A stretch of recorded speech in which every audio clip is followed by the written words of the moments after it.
Coast-Fi gave me the permission to take my foot off the gas pedal. We eventually were saving 60% of our income. My wife experienced a severe anxiety and panic attacks, and eventually her body caught up with her. What if you're already closer to financial independence than you think? You just didn't know it yet, like Corey and Jess. We put in the numbers, we ran the calculation, and we're like, hey, we're Coast-Fi, and we didn't even know it. Reaching Coast-Fi gave Corey and Jess the freedom to design the life they loved today instead of waiting for decades into the future. As a result, their lifestyle has transformed from burned out to much more balanced. So it was like definitely gave us permission to stop saving so aggressively. Hey, like you take care of you, like take as much time as you need to like recover. If you've ever thought, I can't slow down yet because I haven't saved enough, Corey will share the math and the mindset that allowed them to step away from full-time work without sacrificing their family's future. Let's get started.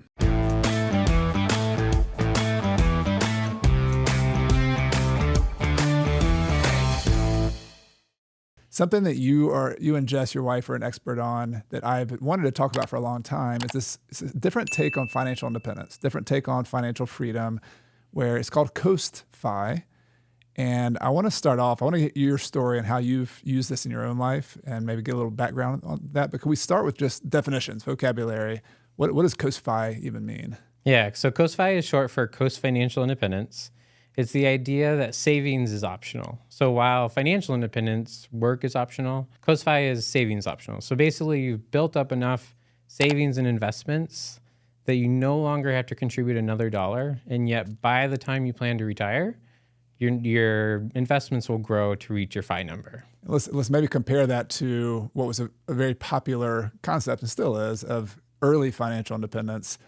How is this different than that? I mean, what's the typical route that people take when they're trying to, let's leave my job by the time I'm 30 years old or 40 years old? What's that look like? Yeah, so it's much different in the sense of like, it's much more approachable. So because you have years or even decades of compound growth, the number that you have to hit to reach Coast-Fi will depend on your age and your savings and your annual expenses. But it's a much more approachable number because you have those years and decades of growth. And so while someone in the early financial independence era might have saved 25 times their annual expenses to then be able to retire and never work again, someone reaching Coast-Fi, for example, could save $300,000, for example, it depends on their annual expenses, and still be able to stop saving, kind of take their foot off the gas pedal, and then transition to a less stressful job, work less, maybe work seasonally. Right. So there's a lot of options where you can actually coast to financial independence because you're not actively saving. Yeah, and so the coast in comparison, like think about driving a car or just walking. You're walking or coasting as opposed to sprinting. I would call like normal financial independence a sprint. You're saving 50%, 75% of the money you make, which is pretty intense. That means you're living very frugally. That means you're maybe not doing, in some cases, not doing as much. You're not spending as much, or maybe you're stuck to a job that's making a lot of money, and you're just grinding it out so that you can save a lot of money. And then, but then you save up $1 million in a 10-year period, and now you can do other things. Whereas what you're saying is instead of having to save $1 million or $2 million or $2.5 million in a short period of time, maybe you save $300,000, and then that nest egg you have now could grow for the next 20 years. For sure. Is that the idea? Yeah, exactly. And I think there are a couple of different approaches. You can still sprint technically to Coast-Fi, although that's fine, but then it's a rougher transition. But I do think you can also like take a slower pace, maybe save 20 to 40%. And there's no magical number, but save like maybe more than the average American, but yet still be able to enjoy life and spend where you value. Let's talk about that. I've heard you say that there's sort of two ways to think about Coast-Fi. There's the milestone itself, which sounds like it's partly math. It's an analysis saying if I had 300,000 and it grew at 7% for the compounded for the next 20 years, I'll end up with $1.5 million or something, or whatever the number is, and that's going to be enough. Yep. The other part, though, is the lifestyle idea. Can you talk about, maybe just from your own experience, what drew you to this idea of not necessarily sprinting for the next 20 years and actually coasting a little bit? Why did you want to do that in your life? Tell me a little bit more about your story. Yeah. Coast-Fi gave me the permission to take my foot off the gas pedal. So I found FI pretty early. It was like 2011, 2012. I was reading all the financial independence blogs. I wouldn't consider myself like someone as part of the FIRE community at that point, partially because I didn't think it applied to me.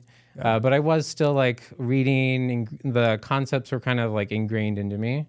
And so we slowly started increasing our savings rate into the point where we eventually were saving 60% of our income. But when we learned of Coast-Fi, it was actually during my wife's experience of severe anxiety and panic attacks, where we were trying to climb the corporate ladder. We're trying to increase our savings rate, and eventually her body caught up with her. And yet we learned about Coast-Fi at this point, and it kind of like, there was an aha moment for us where it was like, hey, we don't need to keep saving anymore. Right. Because we learned about it, actually, we put in the numbers, we ran the calculation, and we're like, oh, hey, we're Coast-Fi, and we didn't even know it. So it was like, definitely gave us permission to stop saving so aggressively. Right. And so during the time, like, that allowed us to say, hey, like, you take care of you, like, take as much time as you need to like recover. Like, there's no stress to return to work because like I was more than covering our expenses with my salary. And then slowly over the years, we've really leaned into fully coasting. So 2 years ago, I left my day job. And since then, we actually haven't invested a single dollar. So we have fully coasted. We're not saving anything for retirement. And that's because we've already done the work up front. Yeah. And knowing that compound growth will do all the rest of the work for us. That's so cool. Well, I want to ask a question because as someone, I've always thought like somebody who's ambitious enough to save a lot of money, there's something in us, and I think, sometimes it drives us to health situations. Many of us, stress, health, whatever, but like taking your foot off the pedal seems like a hard thing to do when you're ambitious. I'm just wondering from you and your wife, like, can you just talk about what that was like mentally, emotionally to do that? Was it an easy transition? Was it like a 12-step program? No. The short answer is no. I'm imagining for myself. I'm also going through that process. Right. And I think it's still a process, if I'm really being honest. But thankfully, like, we took it in small steps. And so we didn't go from saving 60% to saving 0 overnight. I think, and we don't advocate for that just because it is hard to go from saver to spender. But we took small incremental steps. So it was like first, like her taking 6-month medical leave. And then it was like us deciding that she could return to work part-time, which was like a small step. Like, we probably earned $50,000 less the next year, but it wasn't a huge like deal for us because we were still saving, 40% of our income.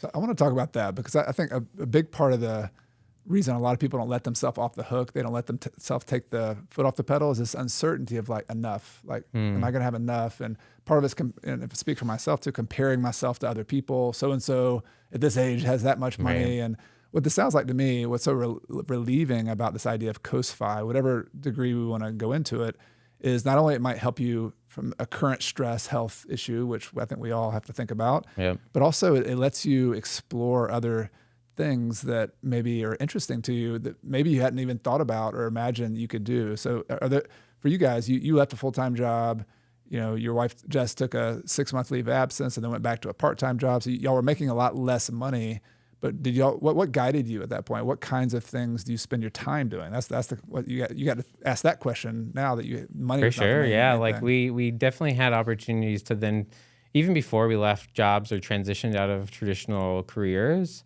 it was the opportunity to kind of pause and reflect on like, where do we find happiness and joy, and like even in the smallest things, like what are the ideal aspects of my day and like, how do I want to insert more of those? Yeah.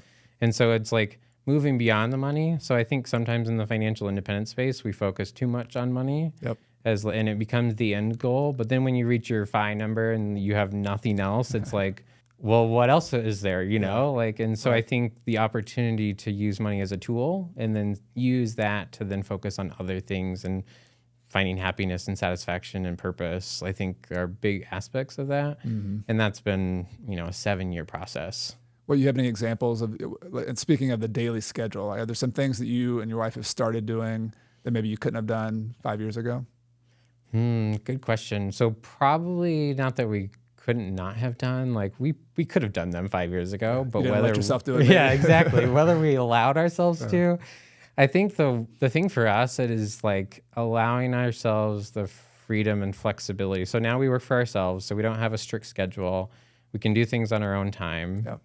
The funny thing is, like, we still fall into some like traditional like work schedule where we're still working anywhere from like 10 to 4-ish. Yeah. on most days, but we still have the flexibility to take a mile walk during lunch, and not feel the pressure of getting back on and logging in to make sure that we're on the clock. So one of the big transitions you made was working for yourself instead of working a corporate job. Yeah. So I'm curious, what do y'all do? The Pioneers is your brand and business, but can you talk about why that was meaningful to you and how that's been a project that you've been able to lean into because of Coast Fi? Yeah, so we started the Pioneers just as a way to document our journey, as you've probably heard from many other people. It's like, hey, like we want to give back, we want to share about our story.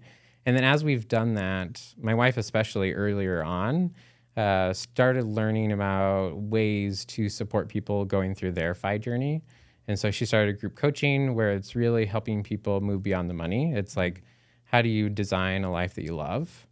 And have seen the impact of that as well. It's just like the transformation of people going through that group coaching program and finding purpose and meaning and moving beyond just a traditional 9 to 5, and sometimes even just optimizing the 9 to 5. It's not necessarily a program that's getting them out of, but more finding a work-life balance that helps them find purpose.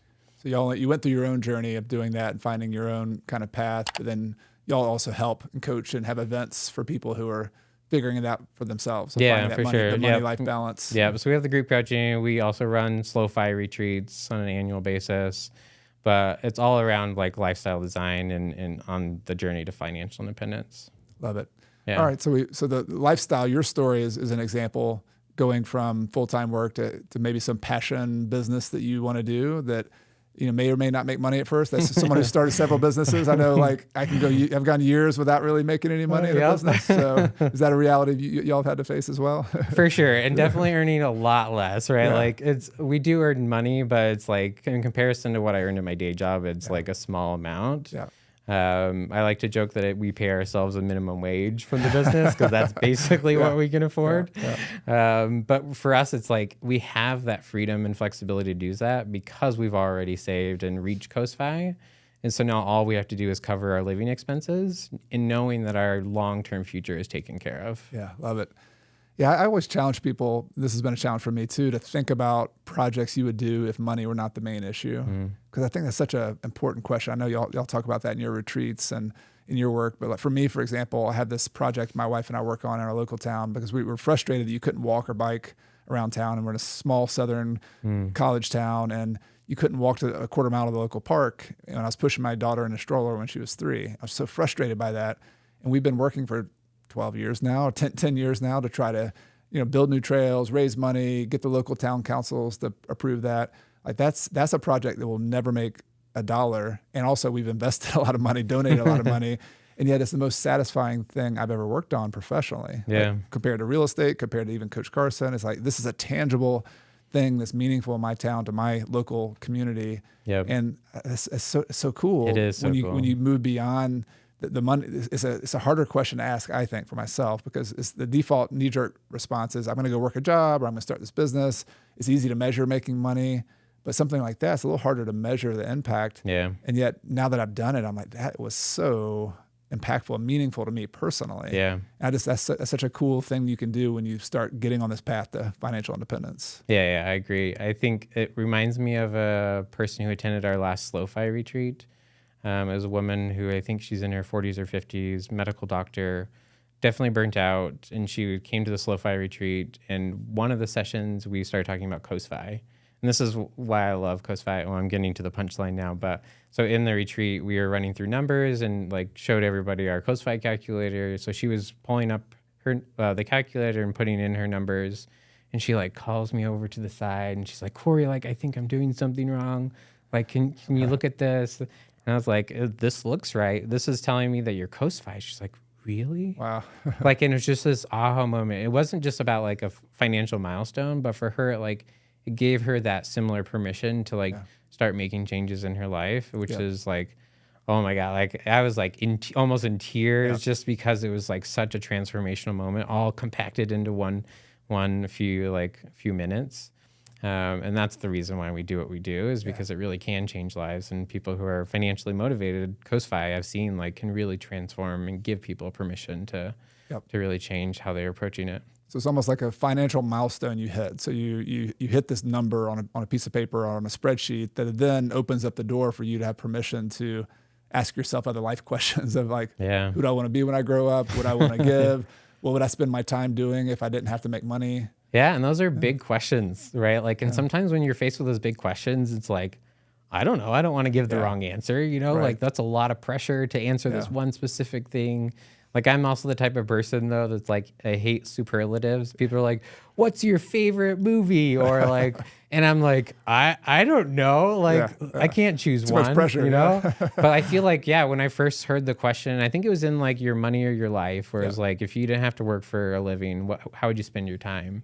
And it's like such a good question. It's a big question. It takes some time to reflect on, and sometimes you just got to like start filling in some gaps and testing out some things and saying like, hey, would I want to spend more time with video or other hobbies? Like an experimentation on the side. For sure. Spending 5 hours a week on the side, taking a class or doing a local group or something and see if you like it. See if it motivates you. We're huge advocates of experimentation. Yeah. So I want to pivot back. So I think hopefully people see that there's some meat behind that. There's some motivation behind this of either figuring out whether you're close to Coast-Fi, whether you know what your number is. And I'm going to talk about real estate in a little bit because a lot of people listening to this are going to be into real estate.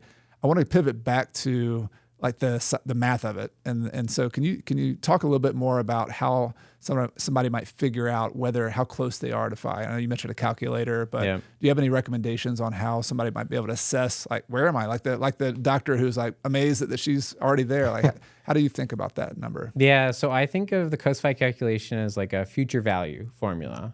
So basically what we're trying to do is we're saying, what number do I need today to be able to reach my FI number in however many years that I'm targeting to retire?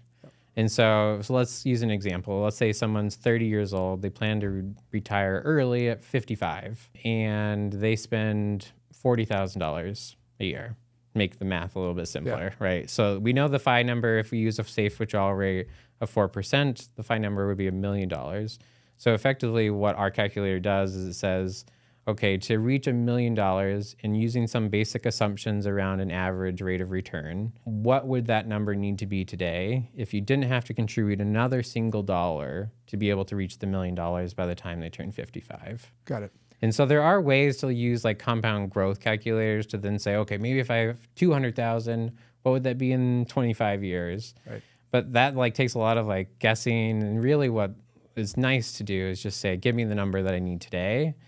And then the thing is, like, someone's either Coast-Fi or they're not, and that's not super helpful if they're not. So what we've also done is we've given them a second tab on a spreadsheet that allows them to calculate when they'll actually reach their Coast-Fi number, which is actually a moving target. Because if you aren't Coast-Fi today, next year you'll have 1 year less of compound growth. So it allows the calculation to say like, okay, this is what the number will be in 3 years when you'll actually cross it. Got it. Is this a calculator you have on your website? Yeah. So we offer a free calculator. It's on our website. There's like a free resources page. Got it. Everyone can download it. All right. So we'll put a link to that in the podcast and YouTube description.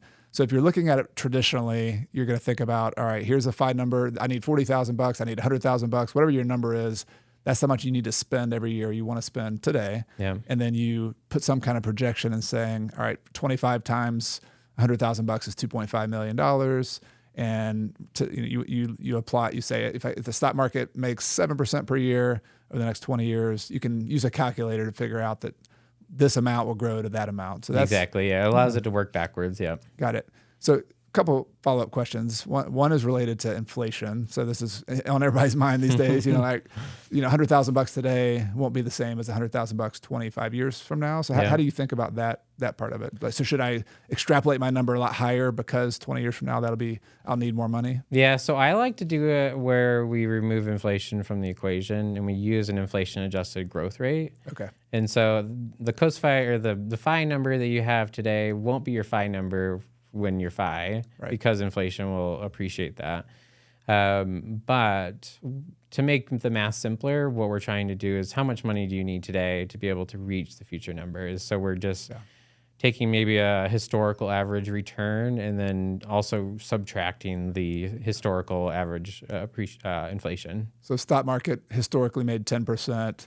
and inflation was 3%, you might use a 7% instead of 10. Yeah. And we have it built out so that people can change the assumptions too. So if you want to go a little bit more conservative, you can adjust them pretty easily too. Got it. All right. So I want to take this. I think people get the concept. You're trying, instead of sprinting to a couple $1,000,000 and killing yourself doing it, you're going to try to get to a threshold that one of these days will grow into what you need when you're 55, 60 years old, whenever you want to use it. Yep. And traditionally, the calculator, and a lot of people think about using stocks and bonds, which is great. A lot of my audience uses real estate, or maybe a combination of real estate and stocks. So I haven't thought about this a lot. This is one reason I wanted to have you on the show, but have you had that question come up from people, and have you given any thought to that? What's different about real estate and COSFI and just regular traditional investments? Yeah, so we have gotten this a few times, and I will be upfront that I'm not a real estate investor or an expert in any way. So typically what I would say is that the calculator is designed with a traditional stock market portfolio in mind. And there's kind of two ways to kind of do a workaround using our calculator to then be able to incorporate real estate. So there's one field where we have a passive cash flow. So, and that helps to determine what your FI number would be. So if you have a FI number of 2.5 million, but it means you're spending $100,000 per year, but you have $20,000, say, of net income from your rental properties. Mm-hmm. That would then reduce the amount that you are spending or that you would need to withdraw from your portfolio. Right. And so it would reduce your FI number. Yeah, I wish I'd used a slightly easier number so that I could 80, do. You needed $100,000 to spend per year. So it'd be 80,000, and then whatever that turns out. 25 times 80,000. Okay. Yeah, simple. Simple number. Well, I guess that's 2 million, right? Now that I stop, and there's no pressure. 80%. Yeah. So I can't do public math on recordings is not easy. It's tough. Yeah. So there is one aspect of doing that where you can incorporate your net income from rental properties to then affect your FI number. Yep. But that doesn't account for appreciation or other kind of return in your investment with rental properties. So another alternative that I have, and I'm not sure if this is the best way, and you might have some insight, and I'd be interested to hear that too, is to not include the kind of passive income or the net income from the rental properties, but instead to look at, I guess, equity in your investments, your rental properties, and then use, assuming you have a similar rate of return to the historical stock market, then you could include that in your investment portfolio. Yep. So similar way you look at stocks, you would just say my real estate portfolio might grow at 10% per year. Exactly. Whatever it's going to be. Yeah. Yep. Got it. Yeah, I like that.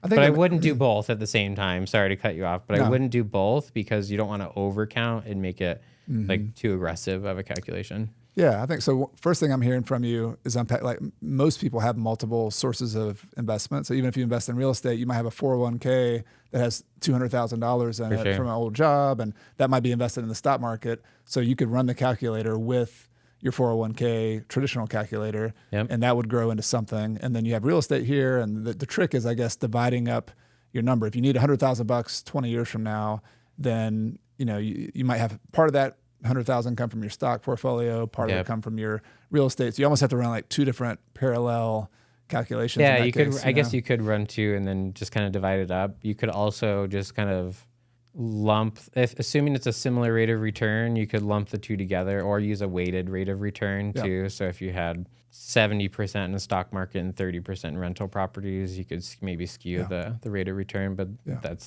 maybe overkill. I'm going to throw out a couple ideas. So I like real estate. One of the reasons I like using it for planning is it's kind of simple math. You don't have to get kind of complicated. And so, for example, I talk about, you try to just stack up a certain number of rentals. Like just buy one rental property per year. One of these days, those are going to grow into enough wealth that you can have enough income. But what is that?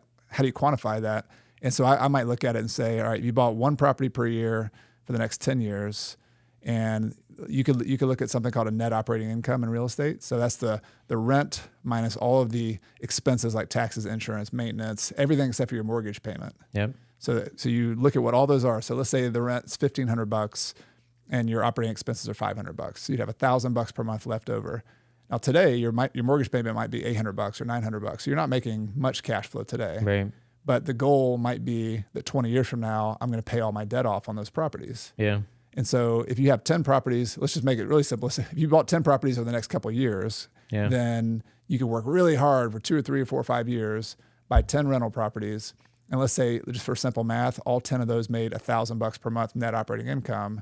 You'd have 10 times $1,000. You'd have $10,000 per month, or $120,000 per year.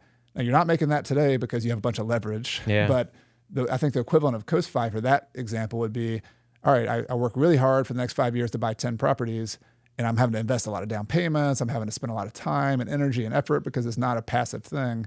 But then you can coast from there, and you could not buy another thing for the next 15 years and just manage those properties. You could take your day job and maybe aggressively for a few years pay down some debt. But even if you didn't, you could just like amortize that. You use all your cash flow from the properties, reinvest it into paying down the debt.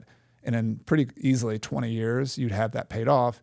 And $10,000 today, because rentals are typically, if you're in a good location, kind of keep up with inflation roughly. That $10,000 today would probably be whatever the equivalent of that is 20 years from now. So I love that. Yeah, I think that's a great analogy, like great use, especially specifically for rental properties and the idea of Coast-Fi, because it's like all about doing some work up front and then like taking an easier path moving forward. Yeah, so another way to think about Coast-Fi is you're front loading the effort and the savings and the work in order to not have to like grind your way through your entire life. Actually enjoy your life now. That's the dream. Instead of waiting till you're retired to enjoy your life, right? Yeah, and much more approachable than to say like maybe I need enough to cover all of my expenses today. Yeah. I think one of the takeaways, and I'd love to get your feedback on this. I'd love to talk about the impact this has on people's lives. You've talked a little bit about you and Jess and how you've been able to start a business.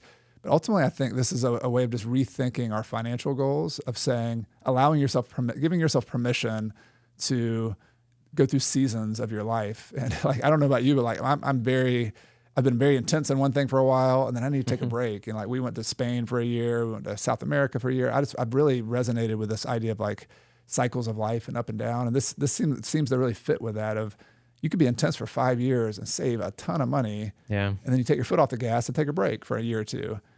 And coast. And give yourself permission to do that. So I wonder if you have can you think of any other people who've done this, any other ideas that have like just why this has been pretty valuable for people to take this approach? Yeah, so we also run a cohort-based course. So it's Coast with Confidence. And we just finished a most recent cohort. And in that, there are 2 students that stand out to me. One is working in education. And during the course, she was kind of figuring out what her next steps would be, and if she had reached Coast-Fi, which she and her partner had. And during the course, she like gained enough confidence after reviewing her numbers that she like talked to her work and like shifted just like slightly on what her day-to-day would look like. And immediately felt like so much relief. So it wasn't even like a big change of like quitting her job in a flurry of rage, or, you know, it's just more of like a subtle change of like, I can use this financial freedom in many ways. And one of them is just like renegotiating with my employer, and like the relief and satisfaction like skyrocketed exponentially. So there's probably so many people who they like their job in general, but they just don't like X, Y, and Z. If you could not work that day, or not do overtime anymore, or not deal with this kind of patient or something. And then next year she's planning to like leave work early on a few days, and like has already started talking to him about that. So just like the confidence boost. And that doesn't even have to be Coast-Fi, right? Like anyone with any sort of like FU money or something like can have that confidence to say like, you know, I can find another job, like, but I want to like advocate for myself. And I think the other example I was thinking of is like maybe the other extreme is someone's actually going to take a year sabbatical. So like running through the numbers and like doing a scenario where it's like I'm not earning any income for a year. Like what does that do to my timeline and finances, and realizing like it's not that big of a deal for 1 year, and it's okay to take a break and recover from burnout and like focus on you and your health. So coasting can look a lot of different things. It can look like renegotiating the situation at work you're in right now, but keeping the same job. It could be going part-time and doing that. It could be doing a sabbatical and then going back to the regular job. I mean, that's what's so cool about it, right? It's great. It's like pick your own adventure, choose your own adventure. But the common theme is we're using money as a tool to help build a lifestyle today, not 20, 30 years from now. We're building our lifestyle today. So because we can take our foot off the pedal either by earning less money or just saving less of our money and spending it on other things today that we wouldn't have done otherwise. Yeah, for sure. Yeah, like if you're saving 40% of your income right now and you didn't have to be, like what I like to think about is like, how could you use that 40%? You know, and some people might spend more money. Like it doesn't have to be earning less. Yeah. It could also be spending things on things you enjoy. Yep. Your health, your kids, your family. Yeah. Good, your donations, your investment. Yeah. So there's lots of other things that you could be liberated to spend your money on instead of just saving for retirement. 40% is a lot too, right? Like we were saving 60%. Yeah. And so like 60% is a huge delta, like a huge difference. And so it can really be life-changing. Yep. You have any other final thoughts on ideas or suggestions for someone who's like, all right, Coast Fi, Slow Fi, this is an idea I hadn't really thought about, but do you have any other suggestions for how somebody might start integrating this into their life, especially if they've been somebody who's like, go, go, go, go, and now they're finally like, maybe give themselves a little permission to slow down a little bit? Yeah, I think it's just starting to shift the mindset and think about what can your money do for you. And I think too often we find this false sense of security in the actual saving and not in the actual wealth we've already built. Like I know this was true for myself. When I left my day job, like I had all sorts of like burnout and things to reflect on. But one of the biggest things I realized is like I had this like huge sense of security just in a steady paycheck. And like once that went away, there were all these like limiting beliefs that popped up and flared up. And I was like, do we even have enough money? You know, like, so I had to work through those. Yeah. But I think it is like start to realize, my advice would be to start to realize like what your wealth can do for you now. Yeah, that opens a whole nother thing of identity. Like if you ask somebody in the United States particularly, like, you know, what do you do? Like, who are you? You know, it's like immediately it's like, well, I'm a doctor, or I'm a janitor, I'm a football coach, I'm a nurse. Yeah.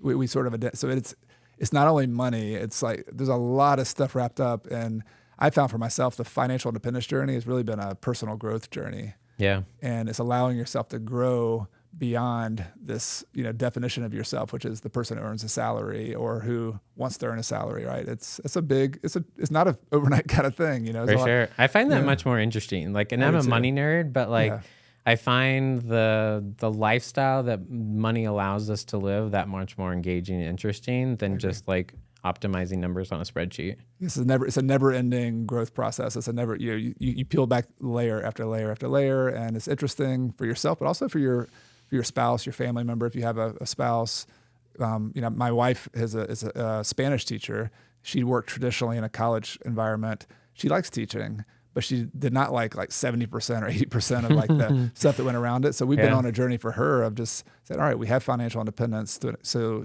how would you teach? What would that look like without you having to worry about the money? And it's ongoing. We've been working on it, but it's a fun process to give that to somebody else too. Yeah. Somebody else in your life who might benefit from that journey as well. Yeah, I love that. Well, where can people find out more about you, Jess, the work you're doing? The Pioneers, I know is the name of your brand, but let people know, and then I'll put a link to everything in the show notes and in the podcast and YouTube description as well. Yeah, so they can find us at thepioneers.com or on YouTube at Pioneers. And the YouTube channel is cooking. You guys are doing some good stuff over there. Yeah, we're really putting a lot of energy into that, creating new content every week and really enjoying it too. So awesome. Well, thank you, Corey. Thanks for being here. It's been a lot of fun chatting. Yeah, likewise. And I'll put links to everything below. Yeah, thanks so much for having me. In this episode, Corey and his wife stopped saving, left full-time work, and still stayed on track for financial independence. But you might be wondering, how do I do this kind of thing with real estate investing? In other words, how do you replace all or part of your salary someday? The good news is the math is simple. And in the next video, I show you 2 approaches to replace your $90,000 per year salary with rental properties. If you're watching on YouTube, click on the thumbnail above me here, or you can click on the link in the podcast or the YouTube description below. Thanks for watching. I'll see you in the next episode.